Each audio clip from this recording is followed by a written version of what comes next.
आज आषाढी एकादशी. आषाढी एकादशीच्या निमित्ताने मी कशा प्रकारे पूजा केलेली आहे आणि कोणकोणत्या सेवा केलेल्या आहेत, ज्या सेवेचं फळ आपल्याला भविष्यामध्ये कधी ना कधी भेटतच असतं, त्यासाठी ह्या सेवा पण करायच्या असतात. असं नाही की आज सेवा केली की आजच फळ भेटेल असं नसतं. आपण सेवा केल्यानंतर फळ आपल्याला जेव्हा योग्य वेळ येईल तेव्हा आपल्याला देव देत असतो. नमस्कार सर्वांना, श्री स्वामी समर्थ. स्वागत आहे तुमचं आपल्या चॅनलमध्ये. तर बघा मंडळी, आज आहे आषाढी एकादशी आणि आषाढी एकादशी निमित्त आपण देवघरामध्ये ज्या काही मूर्ती आहेत त्या मी पूर्णपणे स्वच्छ करून घेतलेल्या आहेत, म्हणजे घासून घेतलेल्या आहेत. आणि देवांच्या मूर्ती आपण अशा वेळेसच घासायच्या असतात, म्हणजे ज्या दिवशी उपवास आहे, एकादशी म्हणा वगैरे.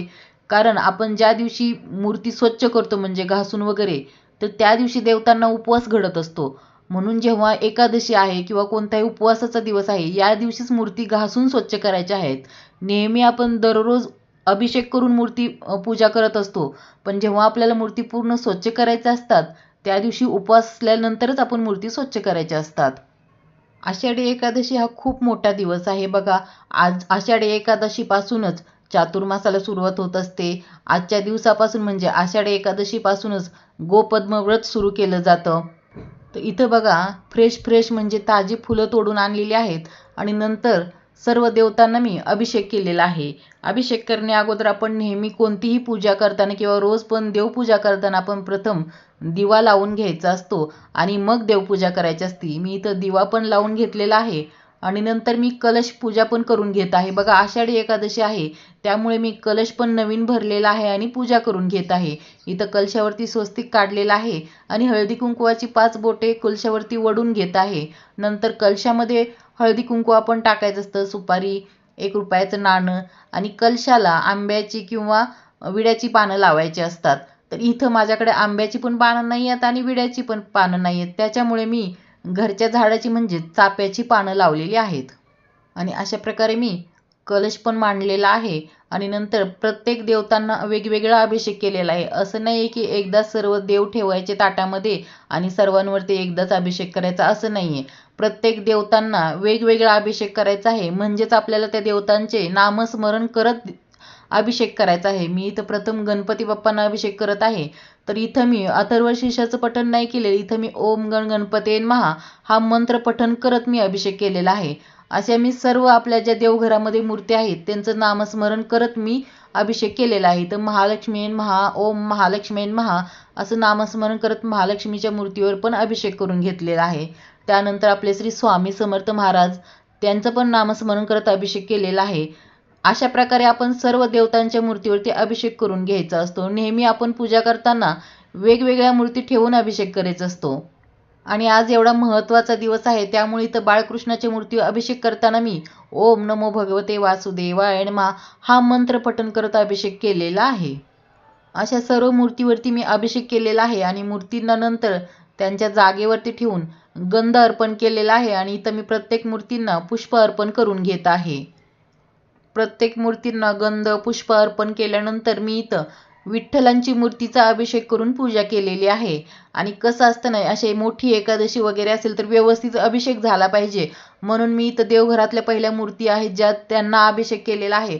आणि आषाढी एकादशी निमित्त आपल्याला बाळकृष्णांची पण सेवा करायची आहे आणि भगवान श्रीहरी विष्णूंची सेवा करायची होती. आणि इथं मी बाळकृष्णांना पिवळ्या कलरचं फूल अर्पण करत आहे आणि तुळशीपत्र अर्पण करत आहे. आणि तुळशीपत्र अर्पण करताना ओम नमो भगवते वासुदेवाय नमः, ओम नमो भगवते वासुदेवाय नमः हा मंत्र पठण करत आहे.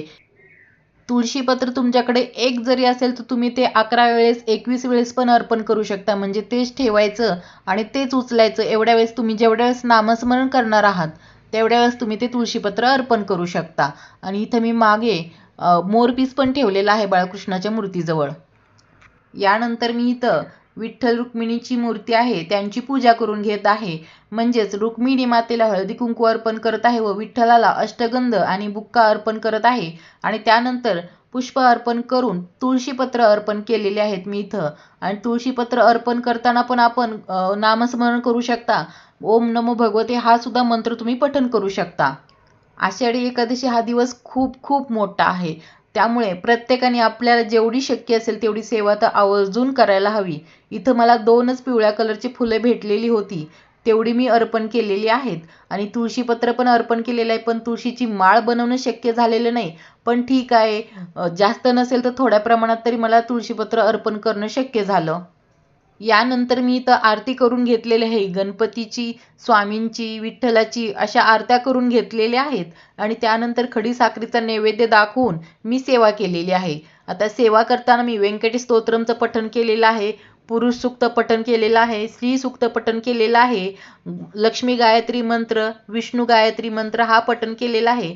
आणि एक माळ ओम नमो भगवते वासुदेवाय नमः या मंत्राची पण पठण केलेले आहे. आणि याबरोबरच इतर नित्यसेवा पण मी केलेली आहे.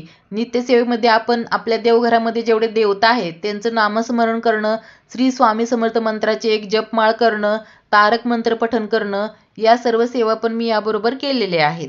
माझ्याकडे तुळशीपत्र कमी असल्यामुळे मी तेच ठेवत आहे आणि तेच उचलून मी नामस्मरण करत आहे, म्हणजे जास्त वेळेस आपलं मंत्र जप होईल. आणि दिवसभरामध्ये मी विष्णू सहस्त्रनाम स्तोत्र पठण करणार आहे. आणि विठ्ठल रुक्मिणींची मूर्ती पहा किती प्रसन्न दिसत आहे. पूजा झाल्यानंतर असं वाटत आहे ते प्रत्यक्ष आपल्याकडे पाहत आहेत. आणि आपल्याला माहीतच आहे की पांडुरंग प्रत्यक्ष भक्तांना भेटण्यासाठी जातो. भक्तांनी पंढरपूरमध्ये यावे असा कधीच आग्रह धरत नाही. जिथे भक्त असतील तिथे पांडुरंग स्वतःहून जात असतो, कारण भक्तांची ओढ प्रत्यक्ष विठ्ठलाला आहे. एखादा भक्त जर पंढरपुरी येऊ शकत नसेल पण त्याची भक्ती मनापासून असेल तर विठ्ठल प्रत्यक्ष जाऊन त्या ठिकाणी दर्शन देतो. आणि मलाही असं वाटलं कुठल्याही मंदिरात न जाता किंवा पंढरपुरी न जाता विठ्ठल प्रत्यक्ष माझ्या घरी पांडुरंग आल्याचं मला भास झालं, कारण एवढी मूर्ती प्रसन्न दिसत होती. तर अशा प्रकारे मी विठ्ठलाची भक्ती केलेली आहे. आषाढी एकादशीची पूजा केलेली आहे, सेवा केलेली आहे.